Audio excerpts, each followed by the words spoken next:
Bom dia a todas e todos.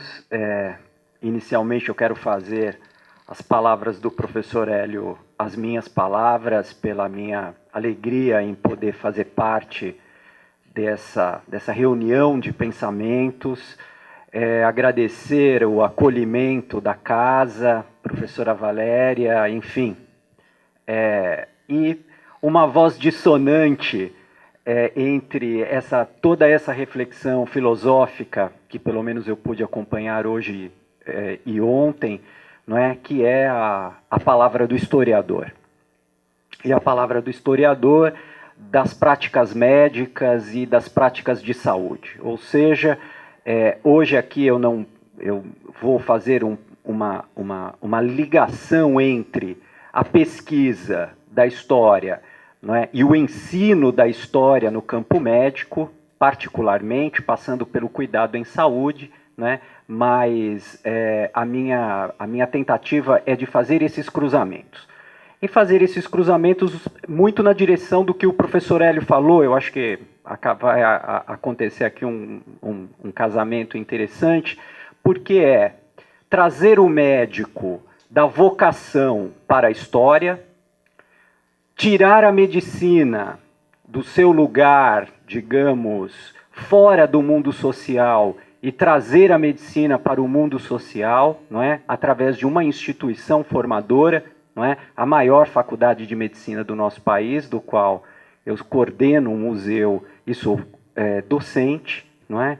E mostrar para vocês, então, essa complexidade, não é? A complexidade e, ao mesmo tempo, essas saídas que nós estamos procurando, até como, a partir da reflexão histórica, como olhar, como fazer um novo movimento. Eu acho que o cuidado em saúde é uma saída, né, já que um dos elementos que compõem o cuidado em saúde é exatamente, não é, trazer novamente o paciente como um sujeito, não é, trazer as relações de saúde como relações compartilhadas entre aquele profissional de saúde, não é, e aquele que então aquele que sofre, né? Então, como dar este compartilhamento, como fazê-lo, e aí como formar, não é, estudantes de medicina nessa direção. Então, eu trouxe para vocês aqui, vou mostrar aquilo que é o alimento do historiador, que são nossas pistas, que são os nossos vestígios, não é? Então, vou trabalhar muito com imagens aqui com vocês hoje, nessa direção, então, mostrando uma pesquisa que eu venho realizando a partir do meu pós-doutoramento na Faculdade de Medicina, quer dizer, venho no meu doutorado, mas no meu doutoramento eu aprofundei, e como é que eu pego esta questão, esta reflexão, essa problemática que eu encontrei dentro da Faculdade de Medicina entre os anos 30 e 40, não é? E transporto isso para um dos módulos que eu dou, que vai tratar exatamente do corpo. Primeira coisa que é importante de nós retermos como é que essa faculdade de medicina surge, não é? Quer dizer, é uma faculdade de 1913 que vai fazer um acordo com a Fundação Rockefeller, não é? A partir de 1916, e eu coloco aqui a década de 30 e 40, porque eu vou tentar mostrar os elementos que a compõem, pelo seguinte motivo. Porque vai ser o momento em que a Faculdade de Medicina ela se norte-americaniza, não é? Ela se norte-americaniza, ela recebe toda uma influência, não é, do pensamento norte-americano a partir do relatório Flexner para a sua própria formação, não é? Porém, há uma conjunção de interesses políticos, não é? E não apenas científicos, e aí então a gente começa a retirar a medicina desse lugar que ela quer estar sempre, que é fora do mundo político e social, e começamos a colocá-la para dentro, que é a seguinte: obviamente que grande parte dos professores desta faculdade e grande parte dos alunos desta faculdade neste momento fazem parte da elite paulista. Quem era esta elite paulista? Esta é a grande pergunta. O que pensa São Paulo a respeito de si? Não é? Essa é uma problemática importante para nós, julgo eu, até os dias de hoje, não é? Porque neste momento que nós estamos tratando, entre a década de 30 e a década de 40, vai aparecer o fenômeno do paulistanismo, né? É um fenômeno do final do século XIX, mas que neste momento se aprofunda. E se aprofunda reunindo médicos e antropólogos, essencialmente, na construção de uma raça superior. Quer dizer, São Paulo começa a divulgar, via medicina, via teses médicas produzidas dentro da faculdade, via as especialidades médicas que nós vamos entrar, um discurso muito particular e muito regional, não é? Que vai dizer o seguinte: bem, São Paulo é a locomotiva da nação, São Paulo é o estado mais rico da nação, e São Paulo é o estado mais poderoso da nação, exatamente entre os elementos que poderiam explicar, por possuir uma raça superior. Esta raça superior se daria pelo cruzamento de índios, não é? Do passado, obviamente, e brancos, e pela ausência de negros, não é? Então aqui começa o primeiro traço de uma faculdade de medicina, que é o racismo.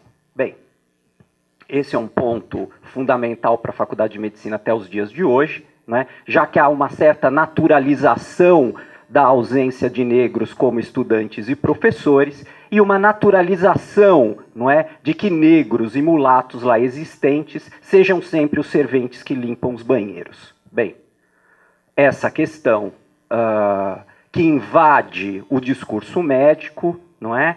Essa postura que passa pelas elites e que então passa pelas elites médicas, começam a servir de cimento para São Paulo na década de 30, não é? Que redunda, inclusive, na maior guerra civil do século XX, não é? Que é a chamada Constitucionalista de 1932, um evento interessante em São Paulo, né? Porque nós festejamos 32, a guerra que perdemos. Então é interessante, né? É talvez o único lugar do Brasil que festeje o grande tombo. Então, o meu trabalho de pós-doutoramento era um trabalho para estudar as mudanças corporativas e tecnológicas da medicina paulista na década de 30 e 40, quando eu comecei a encontrar esta faculdade mesclada na guerra, mesclada nesse discurso que vai ser um discurso cada vez mais aprofundado, não é? A ameaça dos negros, essa presença dos negros, essa ideia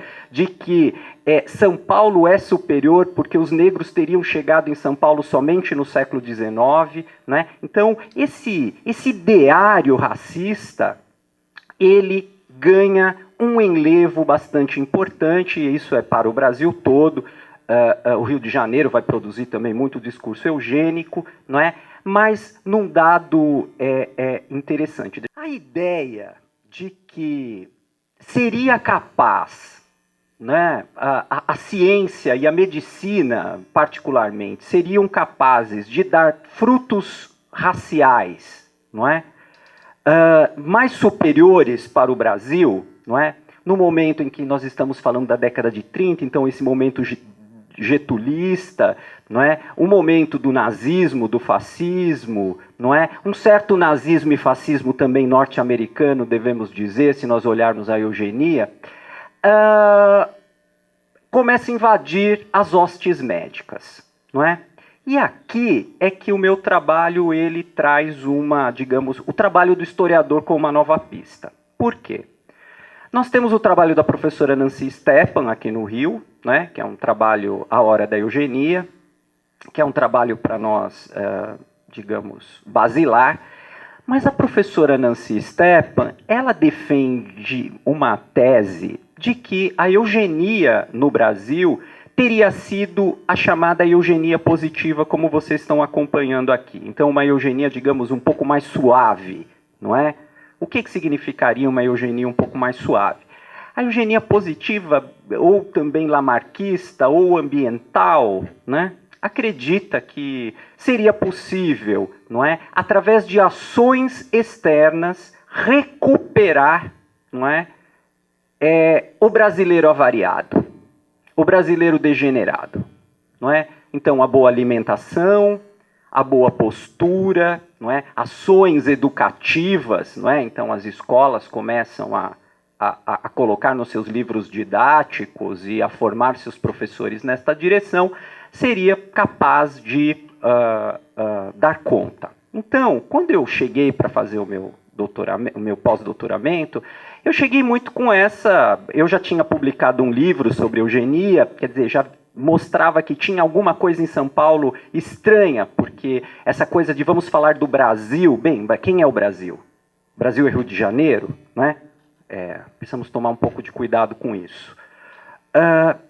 E conforme eu comecei, então, a adentrar o discurso do paulista, eu encontrei, então, primeiro esse discurso em relação ao negro, e aí fui olhar a eugenia. Mas na direção de encontrar... Eu estou num departamento de medicina preventiva, então falei, bem, vamos para essa eugenia mais suave, mesmo que a gente faça uma crítica historiográfica sobre como é que é essa eugenia positiva, e nós vamos, então, resolver isso rapidamente, com o discurso da saúde pública, o discurso puericultor, e publico um primeiro livro, um outro livro, chamado Infância e Saúde, pela editora Ucitec, nesta direção. Porém, lá pelas tantas, eu começo a descobrir uma nova documentação. E esta nova documentação começa a apontar para o primeiro ponto, que a eugenia se transforma em especialidade médica, não é? Num termo médico. Começa, então, a adentrar todas as áreas da medicina. Então, todas as especialidades médicas, quer dizer, que começam na década de 30, não é? Quer dizer, é um momento que as especialidades médicas se conflagram, elas possuíam um discurso eugenista. Obviamente que eu vou mostrar para vocês a pediatria, que foi por onde eu comecei, era uma eugenia lamarquista externa, então batia com a professora Nancy Stepan. Encontrei até escrevi um artigo sobre isso, a questão da cirurgia plástica, que não deixa de ser reparadora e começa a ser estética, né? E que a ideia da cirurgia plástica estética era exatamente dar bons filhos. Então, assim, olha, se o brasileiro é meio feio, você diminui a orelha, vamos afinar o nariz, vamos deixá-lo com uma cara modelar europeia, é possível, não é? Então, estamos neste caminho até encontrar a psiquiatria, não é? E quando eu encontro a psiquiatria, a coisa começa a mudar, não é? Porque há uma linha diretamente ligada ao nazismo alemão, não é? E o pensamento eugenista restritivo e a chamada eugenia negativa, ou seja, a ideia, não é, mais ligada já à genética, de que pau que nasce torto nunca se endireita, vocês lembram de uma música que cantou muito nos anos 90, reaparece a cena para dizer, então, que o brasileiro avariado, ele não tem como ser recolocado num plano, digamos, de superioridade. Então, haveria necessidade, começa a se discutir via São Paulo, com muita força e via psiquiatria, a ideia da esterilização compulsória dessas pessoas, não é? Tenta-se entrar na Constituição de 1934, é barrado pelo movimento dos médicos católicos, mas isso é muito forte. Começa-se uma discussão de quem são os inferiores, e aí não só os digênicos, não é? Eu estou chamando de gênicos aqueles que possuem qualquer tipo de doença ou deficiência física ou deficiência mental, não é? Deveriam ser contidos, não é? E os mais extremados começam a falar em morte compulsória. Bem, essa é uma questão que vai parar dentro das salas de aula, não é? E começam, então, a formar os nossos alunos. Então, é muito interessante quando a gente ouve falar, o professor Hélio estava falando, né, dos médicos antigos, e os nossos ali, então, um pouco nessa questão, porque obstetrícia, por exemplo, vai cair na eugenia negativa. E eu começo a perceber que grande parte das especialidades médicas, elas começam a dialogar com a eugenia negativa. Elas começam a falar, não é, de inferiores e da necessidade de brecar estes inferiores das formas mais violentas possíveis. Obviamente que eu tive, inicialmente, problemas com essa questão, não é? Porque dentro da própria faculdade era um assunto que estava embaixo do tapete, não é? Era um assunto muito difícil para a própria faculdade de medicina discutir, não é? Já que vinha, então, tinha essa raiz da Alemanha nazista, mas também tinha uma raiz via Fundação Rockefeller, né? E os Estados Unidos, como vocês sabem, esterilizaram compulsoriamente pessoas até 1970. Essa questão, então, e que grande parte do que o Hitler fez na Alemanha nazista, os Estados Unidos foram até a metade do caminho. Só não chegaram até o final porque o Hitler o fez, né? Senão teriam ido, provavelmente. Então, vejam vocês que nós temos um nó aqui. Se a história trabalha com rupturas e permanências, o que se rompeu e o que se permaneceu dessa história, não é? Essa é a questão do historiador, não é? Não se rompe completamente com o passado, né? O passado sempre estará no presente, nas linhas ou nas entrelinhas. Então, esse é um problema, este é um nó, não é? Que a instituição, então, começa a pensar de diversas formas. Obviamente que o meu papel como historiador, como coordenador de um museu, é dar direção a isso, dar uma pesquisa séria a isso, porque também nós não estamos falando aqui do bem e do mal, nós estamos falando de contextos, né? E a gente tem que entendê-los como contextos. Aqui eu só o quadro do que eu já falei para vocês. O que é importante é vocês darem uma olhada nestas especialidades, né? Como é que essas especialidades vão se encaminhando, porque daí a outra questão que é importante para mim são as pistas, né? Que pistas são estas? Que documentos são estes? Obviamente que tudo isso estão nos artigos, nos livros, no material que eu escrevi para cá, um pouco já fazendo esse direcionamento pelo Hospital das Clínicas, mas eu queria mostrar para vocês algumas pistas mais substanciosas, digamos assim, mais saborosas que nós temos no nosso museu, né, e que falam disso, quer dizer, estão sendo feitas e repercutidas exatamente neste momento. Vamos lá? Na década de 40, a Faculdade de Medicina contrata um artista plástico. A Faculdade de Medicina da USP ela tem na sua história umas coisas interessantes, porque de repente aparece o inusitado, né? Então contrata um artista plástico, um desenhista muito importante em São Paulo, chamado Augusto Esteves, talvez o maior desenhista científico do país neste período, e que ele vai fazer o maior museu de cera da América Latina que nós possuímos, não é? E o que é que o Augusto Esteves vai fazer do ponto de vista da ceroplastia, fora as imagens? Nós temos no museu mais de 2.000 imagens dele. Ele vai ser contratado por 2 destes departamentos, quer dizer, ele começa a retratar 2 especialidades que, obviamente, eu não vou fazer aqui as grandes ligações, mas se eu estou colocando que o pensamento eugênico está em todas as especialidades e variando da positiva para a negativa, como é que isso vai aparecendo nas peças? Então, as aulas de anatomia iam acontecer, então quando eles pegavam o cadáver, não é, para pegar as partes para fazer os estudos, ia o Augusto Esteves lá com com o seu material e com uma técnica que ele importa da Europa, não é, e ele vai fazer então as peças na área de dermatologia e sifiligrafia, não é?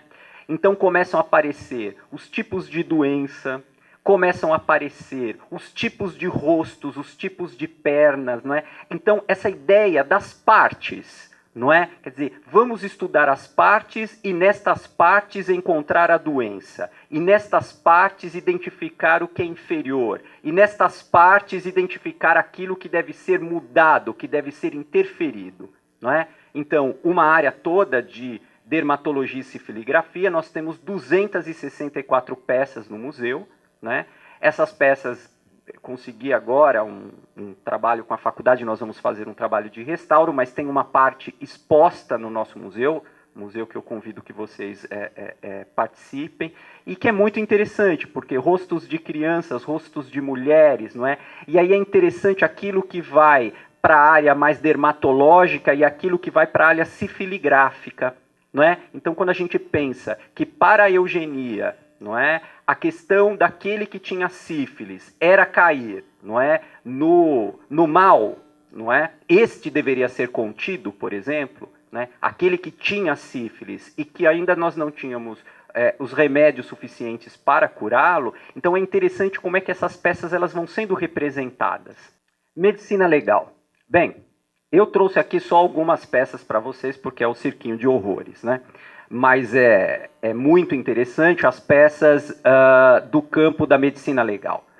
Porque da medicina legal, então, nós vamos ter muitas peças dos assassinatos, como eu estou trazendo para vocês, os esfaqueados, os degolados, não é? Mas também coleções de dezenas de ímens rompidos, não é? E o tempo todo, nunca o corpo como um todo, não é? Sempre a parte e sempre essa tentativa de demonstrar, porque isso ia para a sala de aula, não é? Os alunos deveriam aprender a partir destas imagens como sendo imagens do real, não é? Então, essa discussão entre o que é representação, o que é real, não é? E a teoria que o tempo todo está mediando a realidade, não é? E a representação é algo bastante interessante no campo da seroplastia, né? E no campo da medicina legal também, como vocês estão vendo aqui, né? Essas são algumas imagens, mas se vocês pegarem estas imagens, pegarem as aulas, não é, da área de medicina legal, perceberem o discurso eugenista que vai rondar em torno não só de quem comete a ação, mas também daquele que a recebe, não é? Então, os mais pobres, não é? Porque é muito interessante isso. Quem são essas pessoas que vão se transformando em peças de cera, não é? Obviamente que é uma especulação minha, mas quando você estuda, por exemplo, a história do primeiro transplante cardíaco feito pelo Zerbini, talvez venha a pergunta: por que o João Boiadeiro? Não é? Por que o João Boiadeiro? Por que o mais pobre? Por que o mais preto? Como é que é isso dentro da faculdade de medicina já na década de 60? Quais as ligações que existem entre a formação de Zerbini e a sua turma na década de 30 e 40 e depois como é que ele vai olhar, não é, para o primeiro transplante cardíaco, não é, e olhar para o João Boiadeiro e, bem, os 3 pacientes que farão os 3 primeiros transplantes. Vejam vocês que há aqui uma conversa que precisa existir. Bem, a próxima, a pediatria, aí a gente já passa para 2 imagens. Eu trouxe para vocês a revista Viver. Esta revista é a primeira revista eugênica de São Paulo, que os professores da Faculdade de Medicina vão escrever em grande medida, e eu fui o primeiro historiador a encontrar essa revista e fazer o estudo dessa revista. E aí, o que é que eu encontrei? Primeira coisa, o concurso das crianças, não é?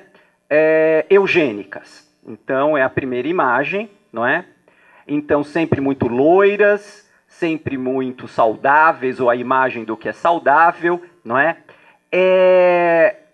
E eu comecei a procurar nesta revista qualquer imagem que pudesse representar a criança negra, já que essa era uma questão que estava, então, rondando o pensamento médico. E eu encontrei apenas essa imagem que vocês estão vendo, um desenho que não tem nenhuma referência, era um desenho em pé de página, não é? Sem nenhuma referência ao que isso poderia significar, não é?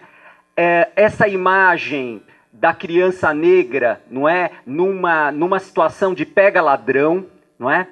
Então vejam vocês que são pistas, são registros, são questões que isso vai ter o seu desdobramento lá dentro do hospital. Não é? Isso vai ter o desdobramento neste apagamento do indivíduo que está na máquina, não é? Mas também está na sua cor, que também está nos seus traços de pobreza, não é? E que isso eu não quero dizer que isso não seja no Brasil inteiro, mas o que eu quero mostrar é como é que é para São Paulo, não é? Um local em que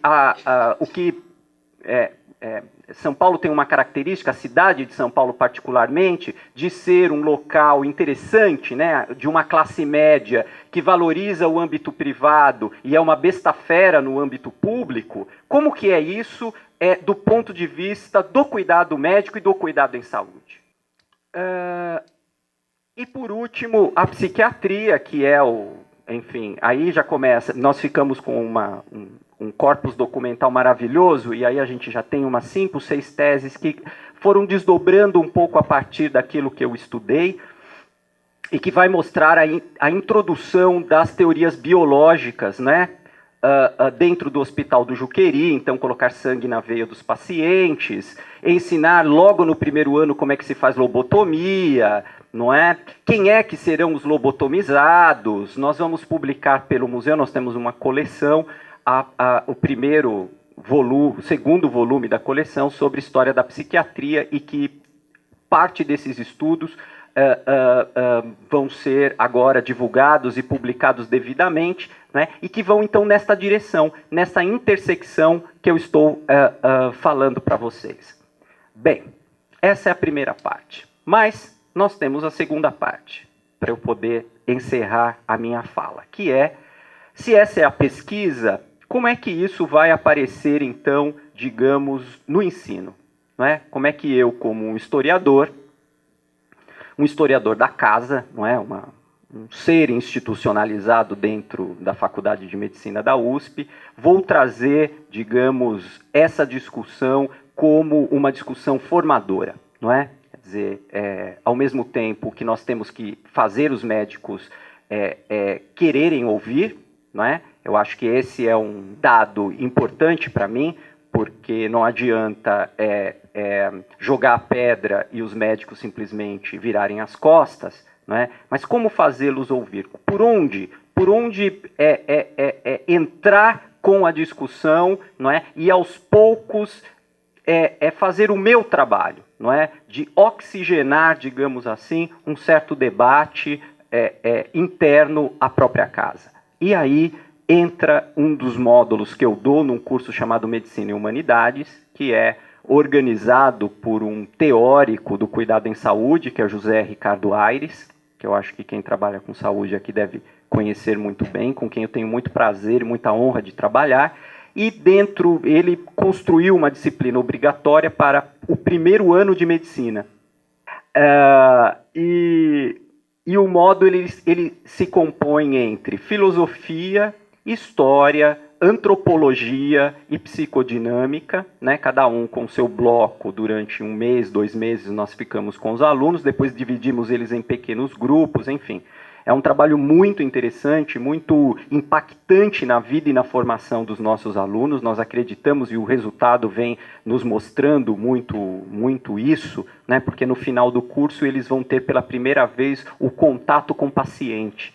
E aí é muito interessante como é que eles vão usar desses instrumentos tecnológicos que nós damos esse encontro com o paciente sendo sujeito da sua própria ação. Então, é muito interessante, e um dos módulos que eu dou é esse aqui. Adeus ao corpo.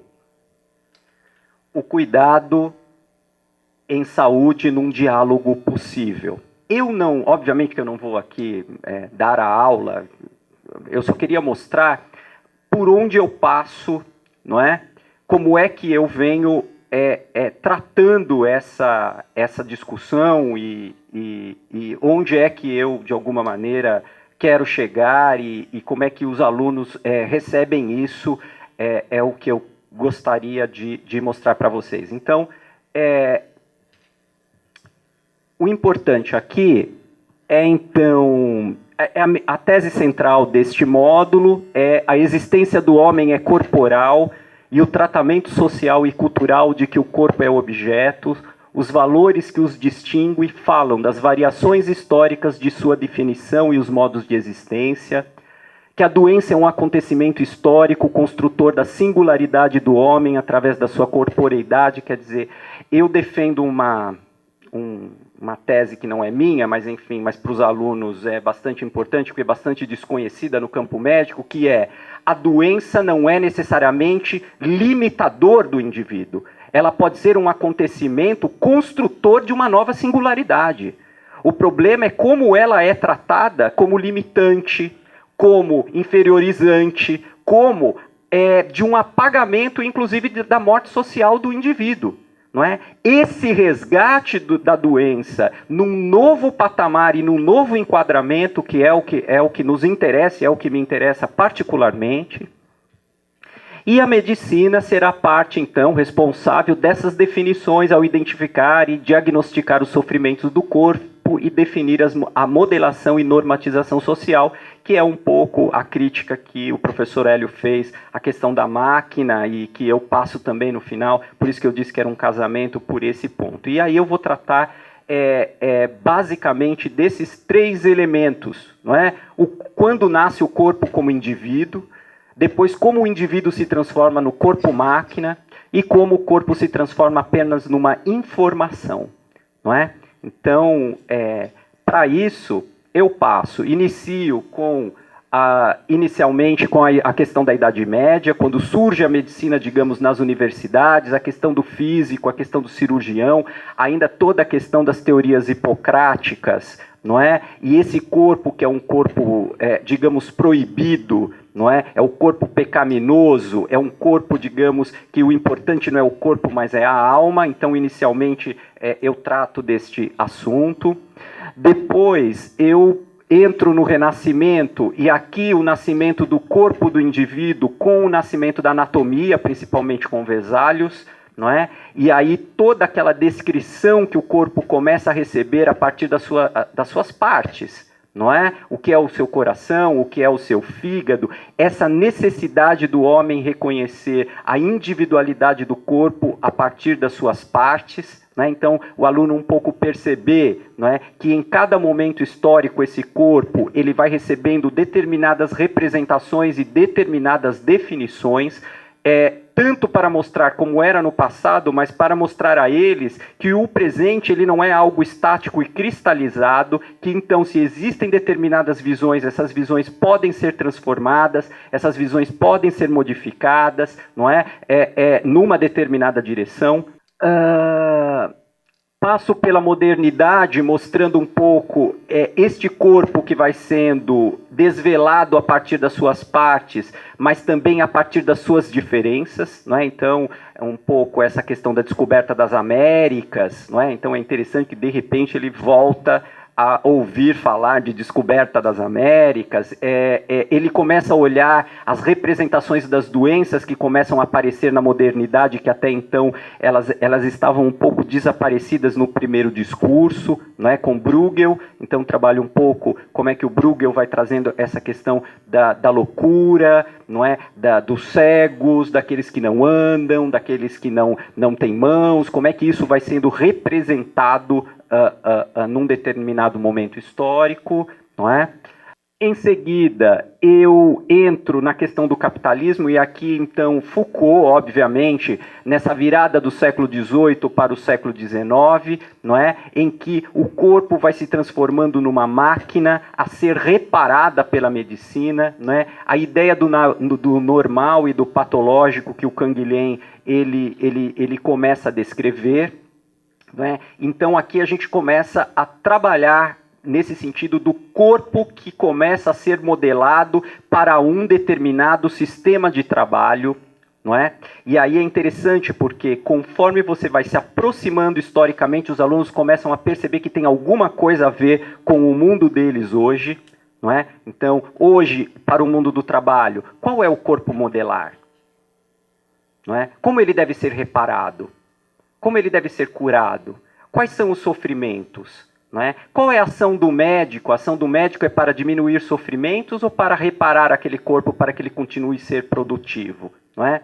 Então, começamos a levantar as primeiras lebres daquilo que diz respeito à própria medicina.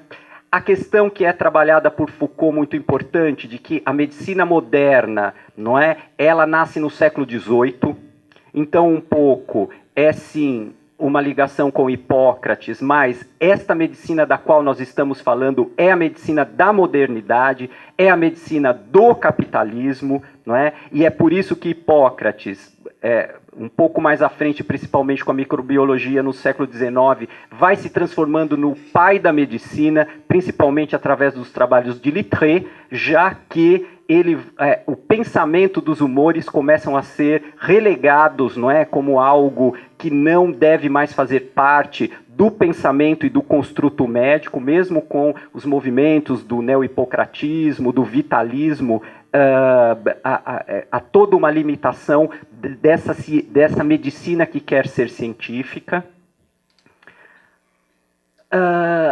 E aí nós entramos, para eu finalizar, eu estou sendo bastante rápido, porque tudo isso, obviamente, que são horas e horas, mas na questão do corpo em formação. E aqui a gente vai entrar na discussão que o professor Hélio fez sobre as máquinas, não é? E um dado que é bastante interessante do ponto de vista histórico, que é do paciente que reclama o médico que não olha para ele. Não é? Como foi dito aqui, não olha minhas mãos, não é? Ele olha um aparelho, ele olha uma informação, ele olha um número, ele olha uma imagem, né? Mas ele não me vê. Por quê? Obviamente que existe toda uma questão do sistema, né? Podemos falar do sistema de saúde, podemos falar, enfim, eu acho que é uma conjunção de fatores. Mas há aqui, pessoal, um momento histórico também que nós precisamos reter, não é? E me parece que isso é quase fundamental e que vai ser quando, a partir da década de 40, a questão do DNA começa a aparecer como a célula da vida, não é? E aí, as questões que eram questões do indivíduo como um todo começam, mais do que se transformar no indivíduo como parte, não é? Começa a se transformar no indivíduo como célula. Esta é uma questão muito importante, porque na década de 50, na década de 60 e na década de 70, e aí foi muito... enfim, a minha ignorância na filosofia é desse tamanho, porque eu não conhecia esse material que foi nos apresentado, é interessante, não é, ser falado deste momento, porque é quando começa-se a discutir geral, mas na medicina particularmente, se nós precisávamos do corpo. Será que se nós colocássemos no corpo, não é, fizéssemos do corpo o corpo do ciborgue, nós não estaríamos, na verdade, suplantando este corpo inferior, não é? Este corpo, aí começa aquela eugenia lá de trás, vejam vocês como é que eu vou buscar, não é? Então, lá nas minhas pesquisas, não é? Uma discussão de eugenização genética, não é? Quer dizer, podemos fazer seres superiores, colocando nesses seres botões, colocando nesses seres superiores, naquilo que há um defeito, eu vou robotizando este indivíduo e nós teríamos um novo homem e este corpo humano, todo que eu vim discutindo em todas essas minhas passagens, não seria obsoleto? Essa é uma questão que vai parar na relação médico-paciente também, do meu ponto de vista. Quer dizer, quando o médico também começa a deixar de olhar o paciente e começa a olhar também a imagem, é porque ele começa a achar que o corpo é algo absolutamente obsoleto, absolutamente sem importância, não é? Já que o que seria interessante é olhar a imagem, não é? E mais, possivelmente, os números, as marcações dos números, né? E, inclusive, eu faço com os alunos uma atividade interessante sobre câncer de próstata, mostrando, não é, os marcadores genéticos, né? Os marcadores de DNA na questão do câncer de próstata, e quando você pega os pacientes falando sobre como é que eles descobriram que tinham o câncer, como é que foi o prognóstico, como é que foi o diagnóstico, como é que foi a terapêutica, vocês encontram uma outra imagem. Não bate necessariamente a imagem entre o número marcador, não é, e aquele paciente que fala. Então, essa é uma questão que retorna. Não é? E retorna para a própria medicina, quando a medicina começa a perceber também, e aí isso é bastante importante, que não bastaria marcadores genéticos e que o corpo ele não poderia cair na sua obsolescência. Então, eu julgo que a questão do cuidado em saúde, os médicos que me perdoem, é obviamente do ponto de vista de uma reumanização da prática, mas é também uma descoberta bastante interessante e bastante importante para eles, não é? Porque eu ter médicos, se os biólogos, se os matemáticos, se a máquina traz para mim todos os resultados, qual é a importância do médico? Então, para falar, opa, não é só um corpo, existe aí um sujeito, não é? E nós precisamos olhar para este sujeito que sofre, e não apenas para um corpo que um dia tentou apenas ser máquina, tentou ser reduzido a uma máquina, a um número, a uma imagem, não é? E que precisa isso ser modificado. Eu acho que esse é, digamos assim, é uma questão muito candente para a medicina nos dias de hoje, muito tensionada, não é? Porque os pacientes também estão vivendo uma nova experiência sobre as informações através da internet, né? Começam a se perceber num outro lugar e me parece que todos os conflitos eles se dão num terreno muito mais complexo até do que a gente possa imaginar quando nós olhamos as ações dos pacientes, por exemplo. Nunca no Hospital das Clínicas houve tantas reclamações de pacientes como agora. Quer porque os erros estão acontecendo, mas quer também porque este paciente começa a se pensar e a pensar naquilo que ele deseja sobre si de uma maneira bastante diferenciada. E eu queria terminar a minha apresentação com uma leitura, porque daí o que acontece? Quer dizer, esses alunos passam por esse curso, por essa disciplina, esses alunos vão precisar dar mostras científicas, de conhecimento científico, tecnológico, do que é que eles aprenderam e de como é que eles estão pensando a sua... como é que eles vão repercutir isso. E um dos trabalhos que nós damos para esses alunos é um trabalho que se junta à filosofia e história, em que eles vão ter que buscar no campo filosófico, no campo artístico. Então, eles vão pegar uma pintura, eles vão pegar um desenho, eles vão pegar uma música, eles vão pegar, enfim, uma iconografia, eles vão buscar uma literatura e eles vão pensar sobre a questão do cuidado e a sua importância.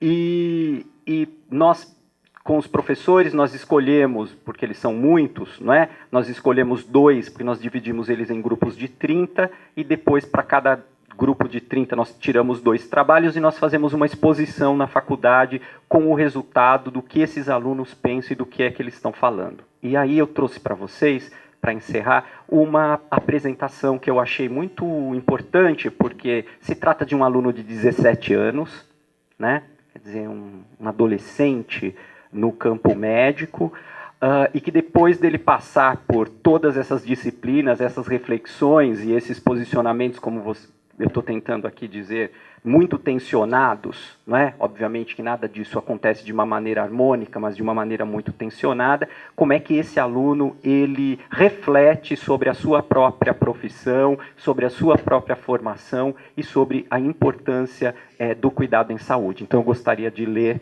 vou pedir a licença de vocês, apenas para ler esse texto e encerrar a minha apresentação. A objetividade é relativa, recai sobre os olhos de quem a exprime. Sob esse prisma, sua construção, bem como seu conhecimento, estão calcados na intersecção de diferentes esferas subjetivas. No âmbito da medicina, sua interpretação metódica, sistêmica, sob lentes exclusivamente clínicas, ainda que acarrete êxito técnico, revela um olhar insuficiente, parcial, míope, a análise reificada do paciente como um mero sistema fisiopatológico. A completude de seu conhecimento, isto é, o sucesso prático nesse contexto, transpassa o êxito técnico. A valorização do espaço subjetivo do paciente, sua interferência na construção de dados relevantes aos olhos desse sucesso. O vaso de Rubin, por seu turno, revela-se limítrofe entre os diferentes contornos que a relação médico-paciente pode adquirir. Mero êxito técnico, através de uma visão focada ao centro de um único objeto estático, ou sucesso prático decorrente da disposição de dois indivíduos simetricamente relevantes. Apenas depende dos olhos de quem os risca. Tudo isso para dizer a vocês que, em São Paulo particularmente, nós carregamos um nó górdico, histórico, que passa pelas nossas instituições e pelas nossas elites, formandas e formadoras, e que nós tentamos, digamos, de alguma forma mudar, e que diz respeito diretamente a Monteiro Lobato, não é? Algo que persiste ainda nas nossas instituições médicas e de saúde, que teimam, não é, em transformar, em diminuir, não é, aqueles que são mais pobres e mais humildes, como os tristes urupês humanos de Lobato, impossibilitados de ação, impossibilitados de progresso, impossibilitados de vontade. É isso, muito obrigado.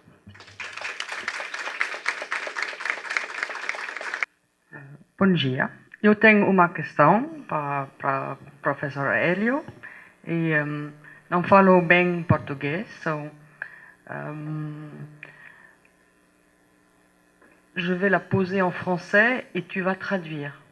C'est une question qui peut s'adresser aussi à vous deux et qui concerne ce que tu as dit du symptôme transcendantal. La troisième partie. Tu peux commencer à traduire parce qu'autrement tout le monde... Ela disse que vai fazer uma pergunta que na verdade vai ser para nós dois, que diz respeito ao que eu chamei no meu texto de sintoma transcendental. Sim. Si transcendantal veut dire condition de possibilité, en réalité avec la naissance de la clinique, Foucault propose déjà quelque chose qui relève de cette clinique transcendantale du symptôme. Et c'est ce qui est intéressant aussi dans ses recherches sur l'histoire de la médecine. Então, ela disse que essa questão de uma clínica transcendental do sintoma já está presente no livro de Foucault, Clínica, e ela acha que essa é uma questão importante do ponto de vista da história da medicina, por isso diz respeito também ao que acabou de falar aqui. Le symptôme n'est pas donné une fois pour toutes, mais il a une consistance historique. O sintoma não é dado de uma vez por toda, mas ele tem uma consistência histórica. Alors, ma question, c'est, le rapport entre ce symptôme transcendantal, que je prends donc au sens épistémologique, critique épistémologique, et les deux autres niveaux, le matériel et le sémiotique. A pergunta dela, então, exatamente é: qual a relação entre esse sistema transcendental e os outros dois níveis da semiótica que eu nomeei, o nível material e o nível técnico? Bem, Anne, a sua pergunta é bastante precisa e justamente ela é o âmago, ela é o centro do meu argumento, do meu texto. Eu vou tentar no decorrer do todo o texto, que não é possível apresentar, não foi possível apresentar aqui, essa a relação, não é? Bem, então eu vou, já que a pergunta me deu essa oportunidade, eu vou ler um pouquinho da conclusão sobre o que eu chamo de sintoma transcendental, não é? Em primeiro lugar, sintoma transcendental, sim, é sintoma no sentido de uma condição, no sentido kantiano, próximo do sentido kantiano, a palavra que eu uso como chamando de sintoma transcendental.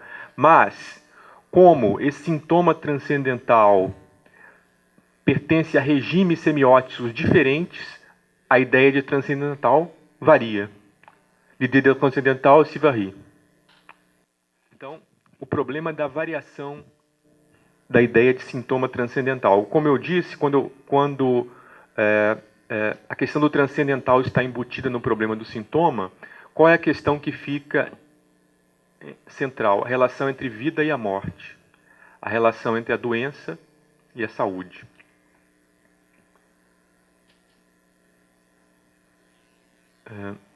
Em que pese o estado atual da clínica médica, a sintomatologia não está associada tão somente à mudança de regimes semióticos, mas igualmente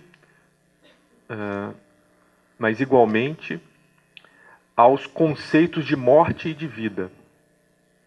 Neste caso, estamos diante da terceira e última dimensão do signo sintoma, que podemos chamar de transcendental, no sentido de que ela está além do sintoma, mas o regula e nele está implicada. Essa dimensão não deixa de articular-se à materialidade do signo, primeira dimensão. Essa dimensão, ou seja, a transcendental, ela não deixa de articular-se à materialidade do signo, que é a primeira dimensão.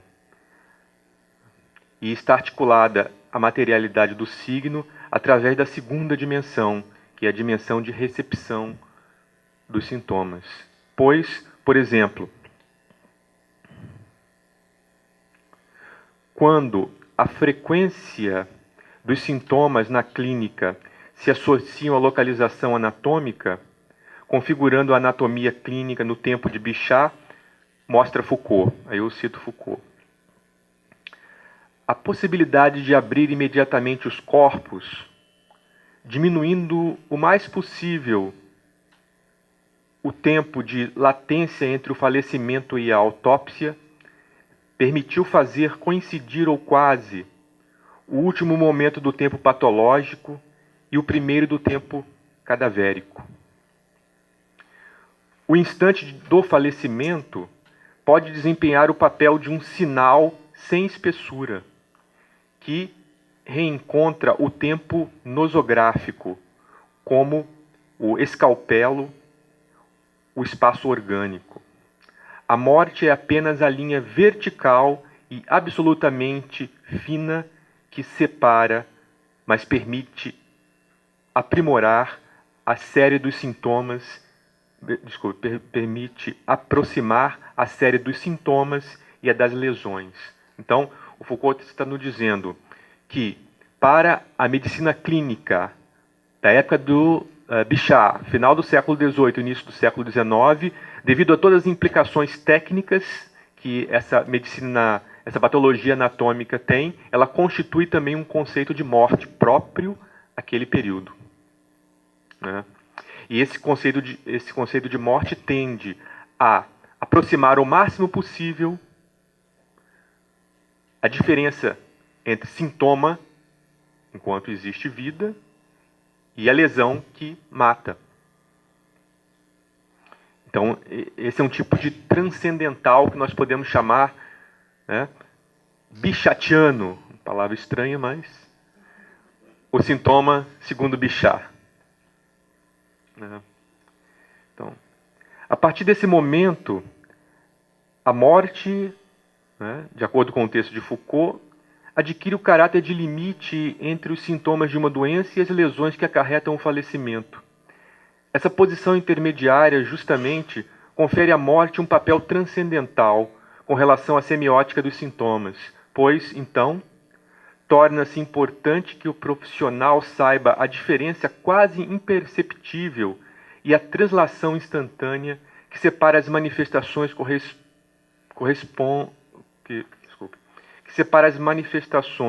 que correspondem ao nível da doença e por isso são contemporâneas a ela, e outras manifestações que antecedem a morte.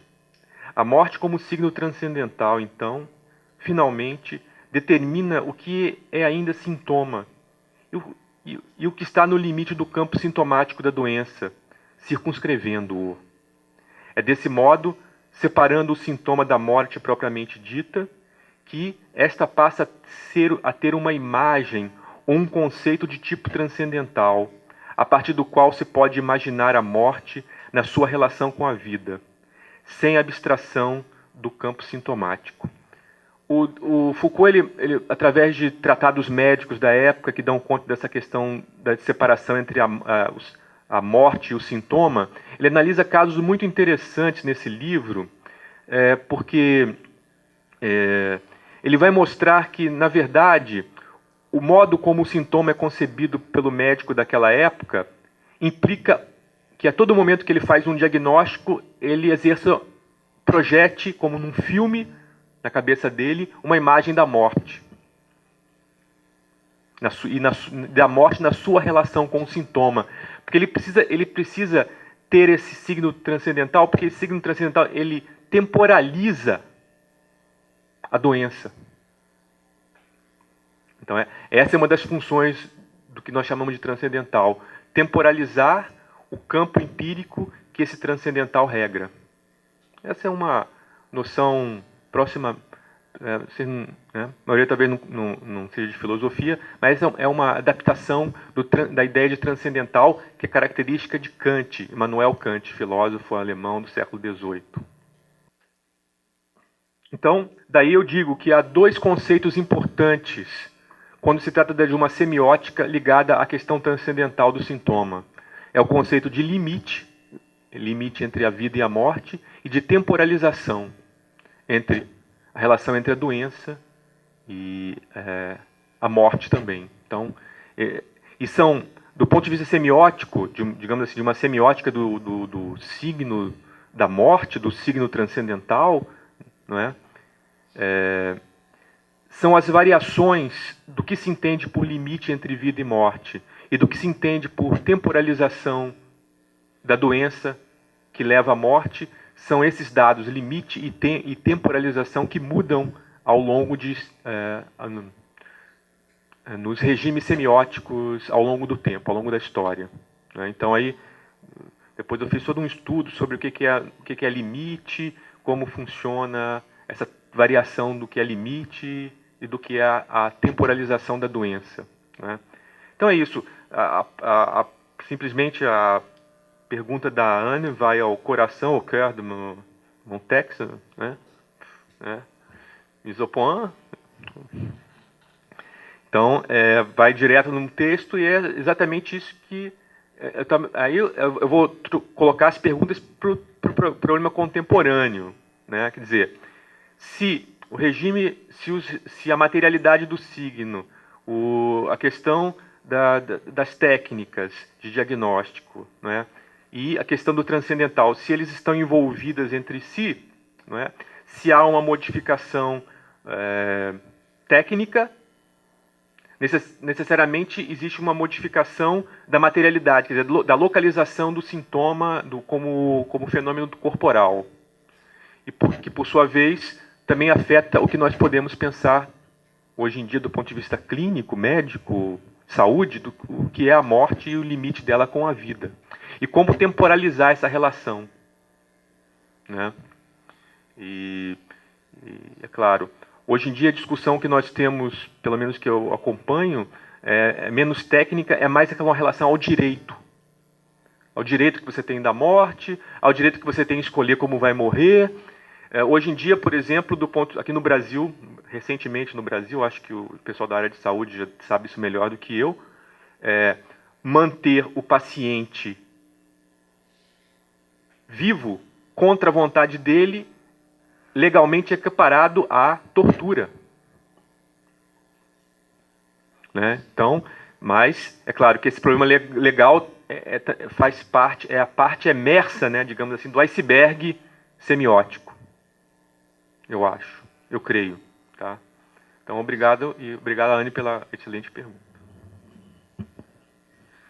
Meu comentário enfim, rápido, porque eu acho que é o que o Hélio disse. E no plano do cuidado em saúde, existe uma discussão, que é essa discussão que me parece bastante interessante, que é um pouco o que ele colocou aqui, que talvez vá um pouco nessa direção do transcendental, que é a ligação que há entre êxito técnico e sucesso prático.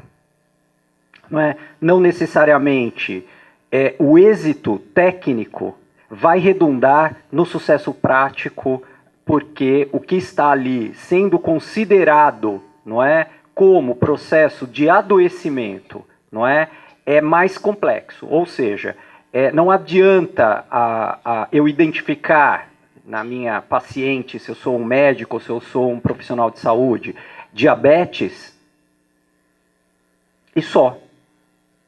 Se, por exemplo, existem outros elementos que convergem para aquele sofrimento, não é? E aí entra um núcleo entre o sucesso prático e o êxito técnico, que é o projeto de felicidade das pessoas, não é? Nós estamos falando de uma coisa mais ampla do que uma lesão, não é? Nós estamos falando de uma relação muito mais ampla a respeito do que é o sofrimento, não é? Do que é o processo de adoecimento, não é? Do que isso significa num plano que é um plano que vai para além dos marcadores, não é? Quer dizer, então, se a questão do êxito técnico, ela é fundamental, obviamente eu não estou aqui desfazendo a máquina, o marcador, o que identifica o câncer, o que, né? Não é isso. O problema é quando apenas o êxito técnico, ele quer ser responsável, não é? E dar conta do sucesso prático. E não necessariamente o sucesso prático ele se dá na sua plenitude.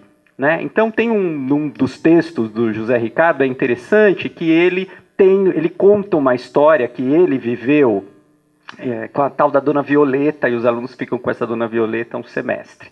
Que é a Dona Violeta, e se identifica nela a diabetes, mas ela não cuida, mas ela, ao mesmo tempo ela continua voltando ao posto de saúde, mas a relação não se dá, até que chega uma hora e ela reclama muito, tem algo que não está funcionando até o dia que ele resolve fechar a sua relação de êxito técnico e abrir um outro canal que é fale, diga. Quem é você? Não é? Quais são as suas questões? Onde você mora? Não é?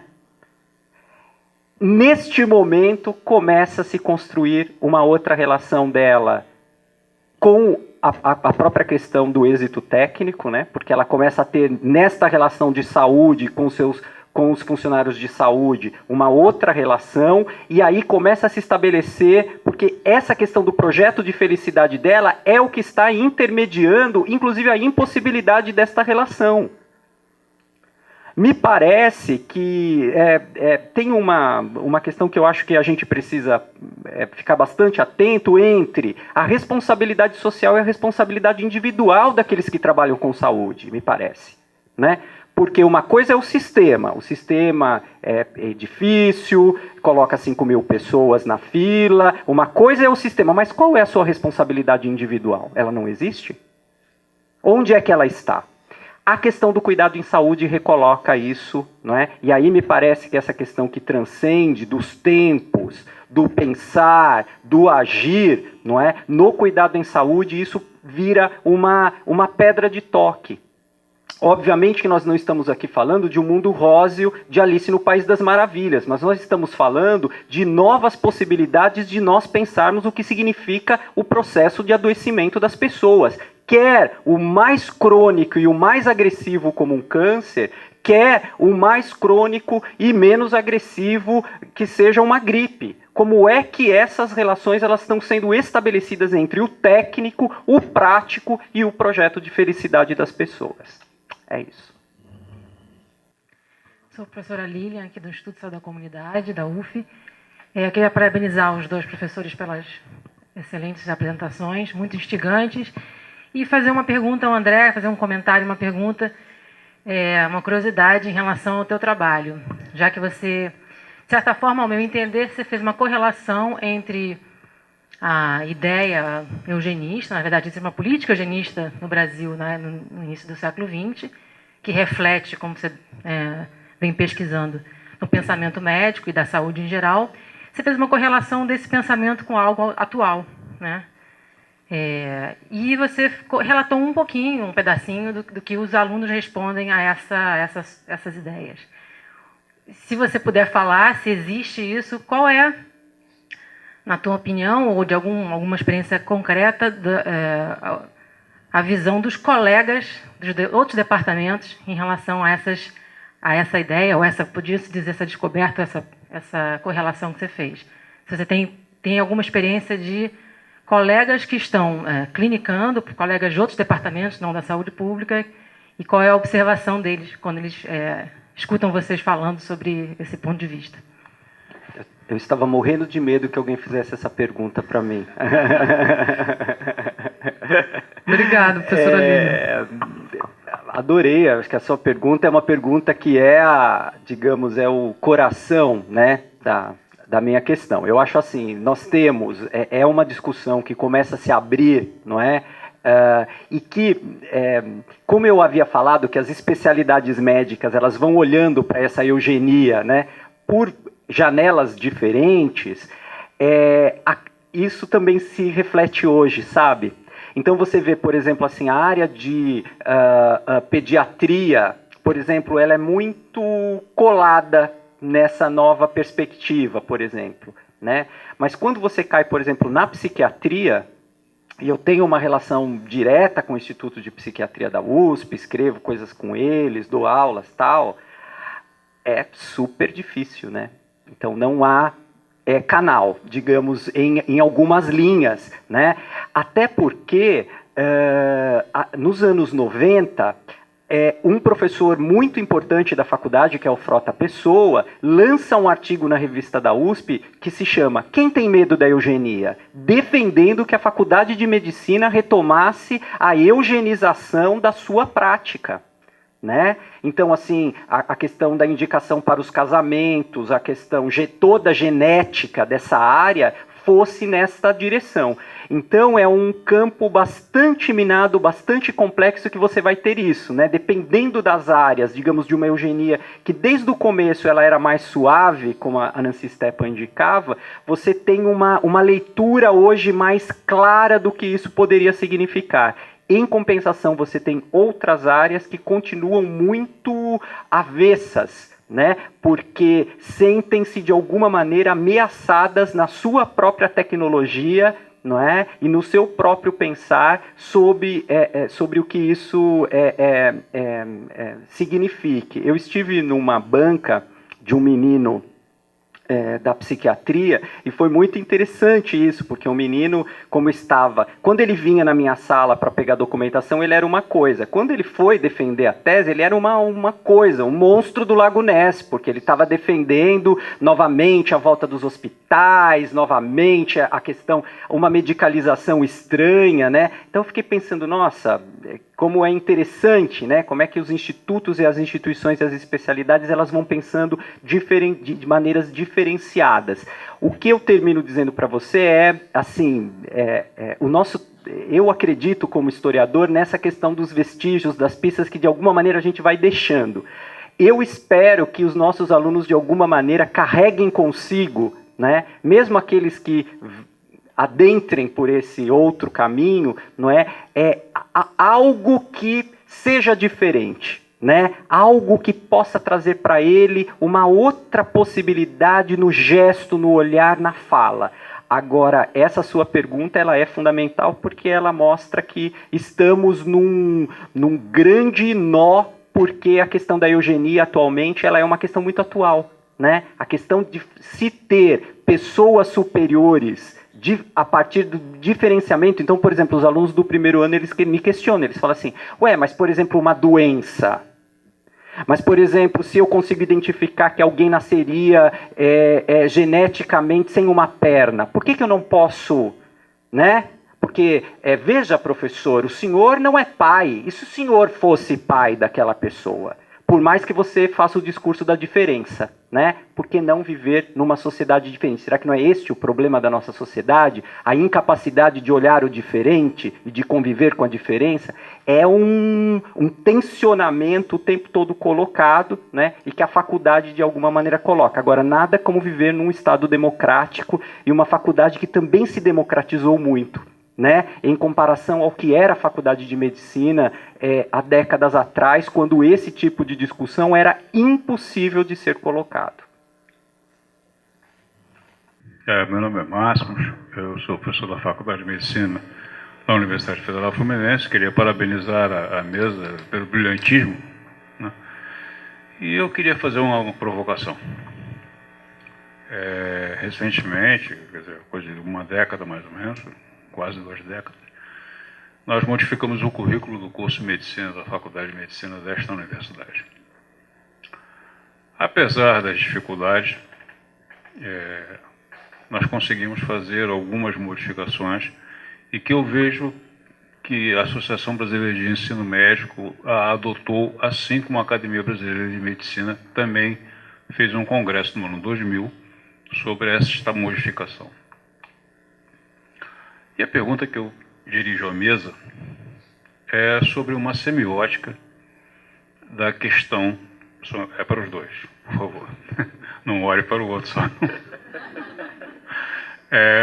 Sobre uma semiótica relativa à deformação dos alunos do curso de medicina e da área da saúde como um todo em relação à questão do uso de equipamentos que lhes é exigido quando formados e quando alunos, pela população em geral, estimulados pelo sistema de televisão e pelo sistema da grande imprensa. Então eu gostaria de ouvir um pouco dessa avaliação. Parece que foge ao tema da mesa, mas eu creio que não foge, muito pelo contrário, traz para o público esta relação. Muito obrigado. Então, professor Máximo, em primeiro lugar, eu não conheço muito bem essas transformações sobre o currículo de medicina do qual o senhor fala, mas o senhor aponta para um problema, que é a obrigatoriedade da utilização de máquinas, né? Sem dúvida, essa é uma tendência que eu diria inexpugnável. Não saberia dizer como isso afeta a formação do médico.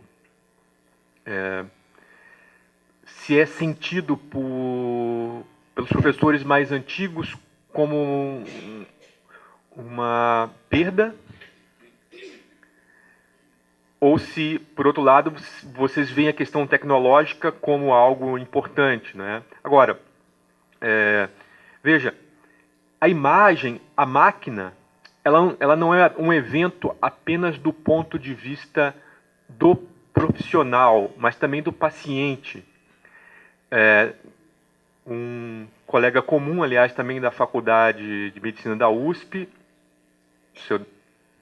que é o professor Ricardo Teixeira, que ele conhece muito bem, e eu conheci há pouco tempo, mas com o qual tenho já boas relações.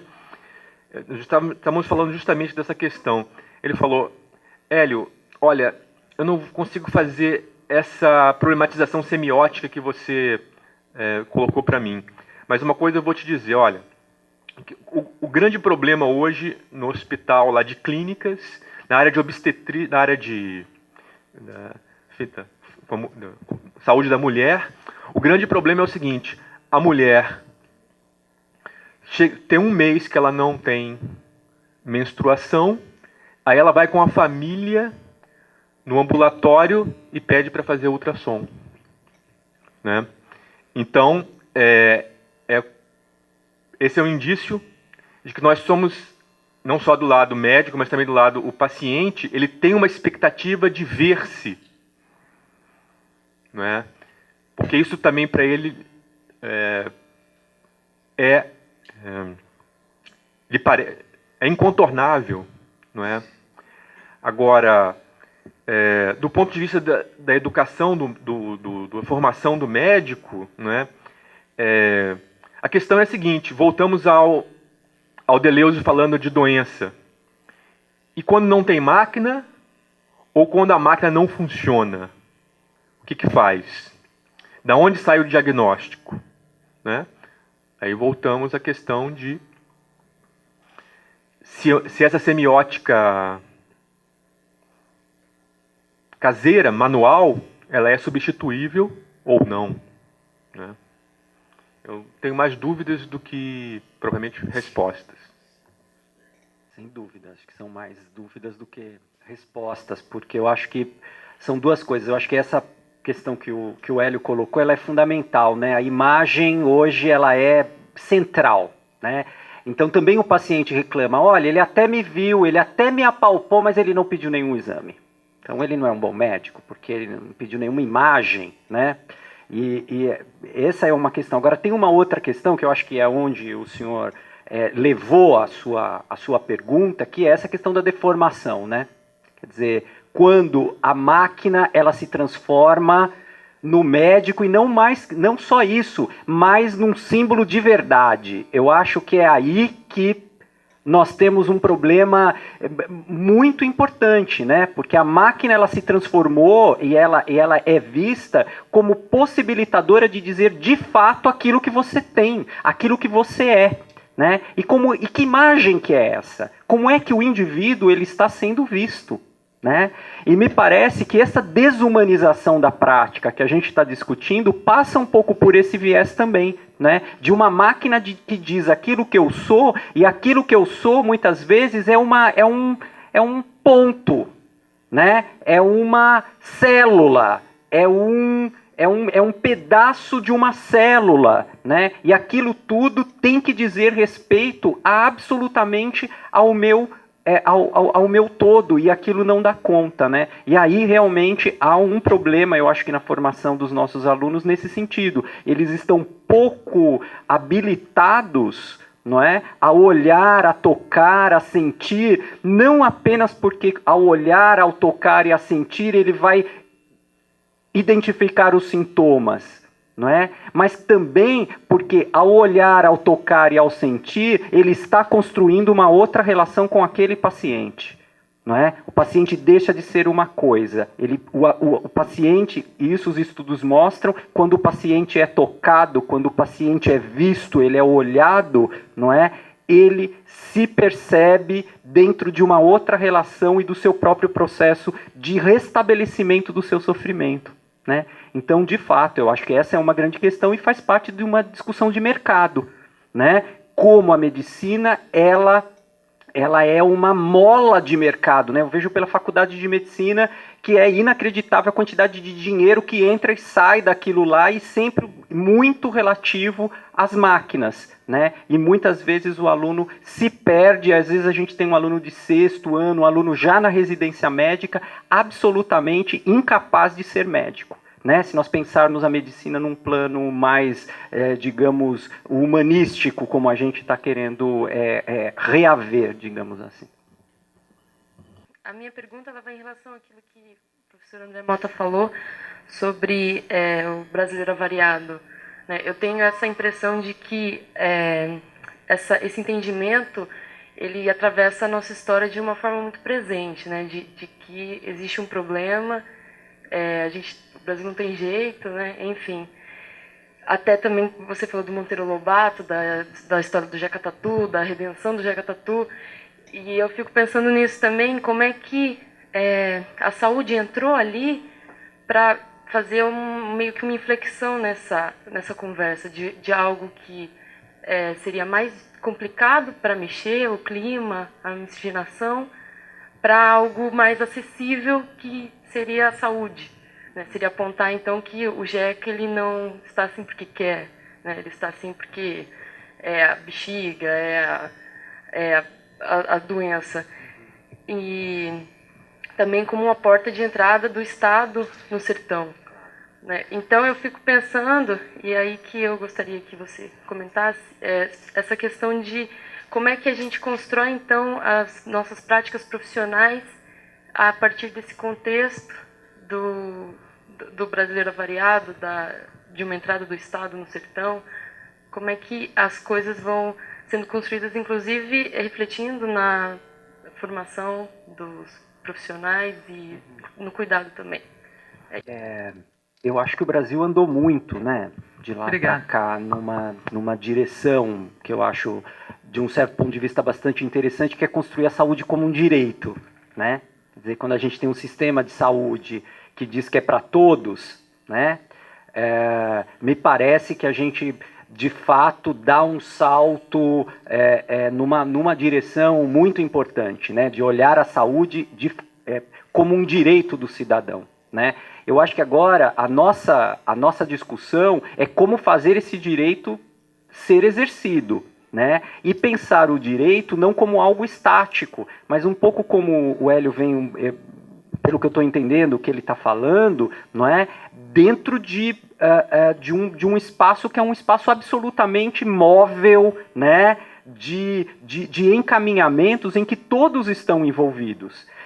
O problema da saúde, esse do Jeca Tatu, era que sempre eu digo o que você tem, eu digo o que você é, né? Eu acho que é a gente retomar um pouco para que as pessoas digam o que elas têm, digam o que elas são, não é? E que as relações de saúde, elas precisam ser o tempo todo compartilhadas. Né? Há que se ter um compartilhamento das relações de saúde e do que significa a doença, do que significa o adoecimento e o sofrimento, e um pouco naquela direção que eu disse, de tentar olhar a história como a história do adoecimento como uma história do acontecimento, né? Quer dizer, a capacidade que eu tenho que ganhar, que ao adoecer eu posso criar algo novo na minha relação com o mundo.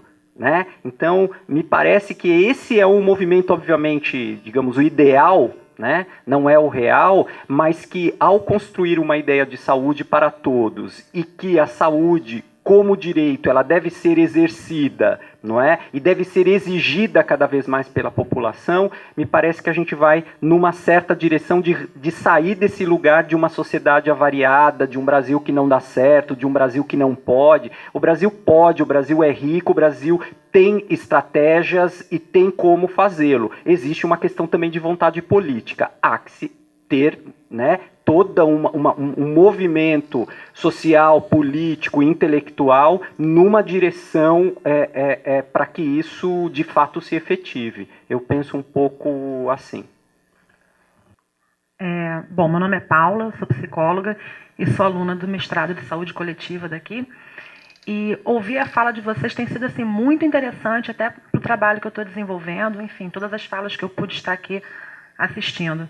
E já me aproveitando disso, né, um pouco mais, para poder escrever, eu queria perguntar para o André, recordando um pouco sobre a menção, né, da visão do corpo pela psiquiatria, que você mencionou um pouco, sabemos que hoje coexistem dois paradigmas na saúde mental, né?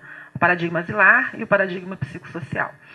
Como ficaria, então, o olhar sobre o corpo dado, né, pelo recorte que esses dois paradigmas dão ao usuário da saúde mental nos dias de hoje? A questão da psiquiatria é uma questão tão candente no país ainda, né?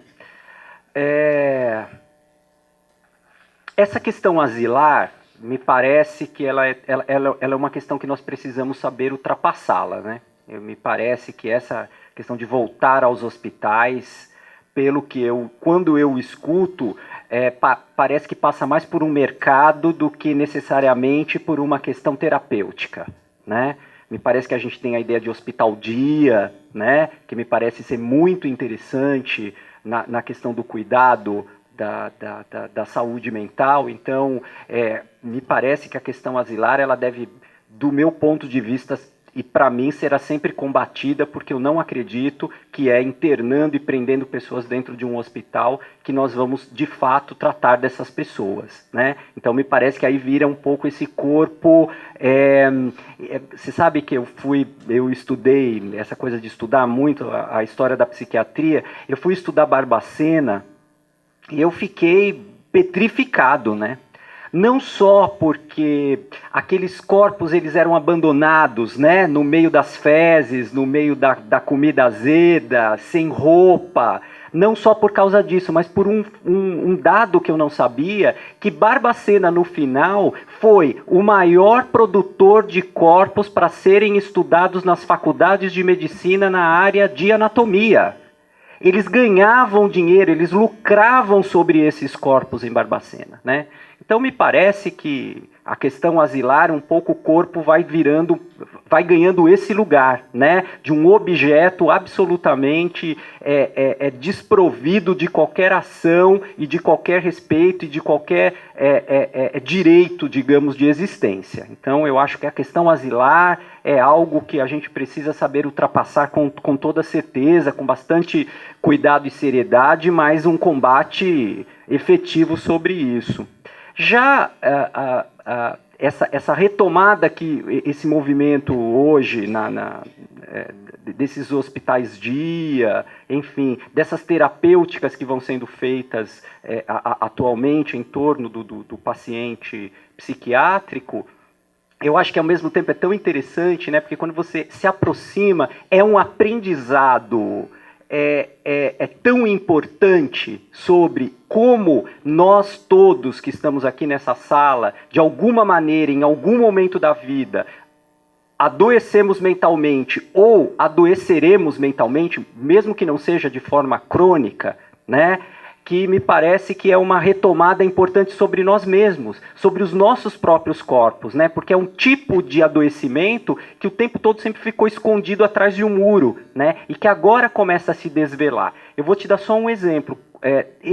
Quando os alunos vão falar com os pacientes, né, essa primeira tomada deles, então eles depois precisam apresentar num seminário para nós, professores, como é que eles foram, como é que foi esse encontro, né? Eles não vão fazer nenhuma anamnese, é um encontro, é uma entrevista. Como é que é essa fala?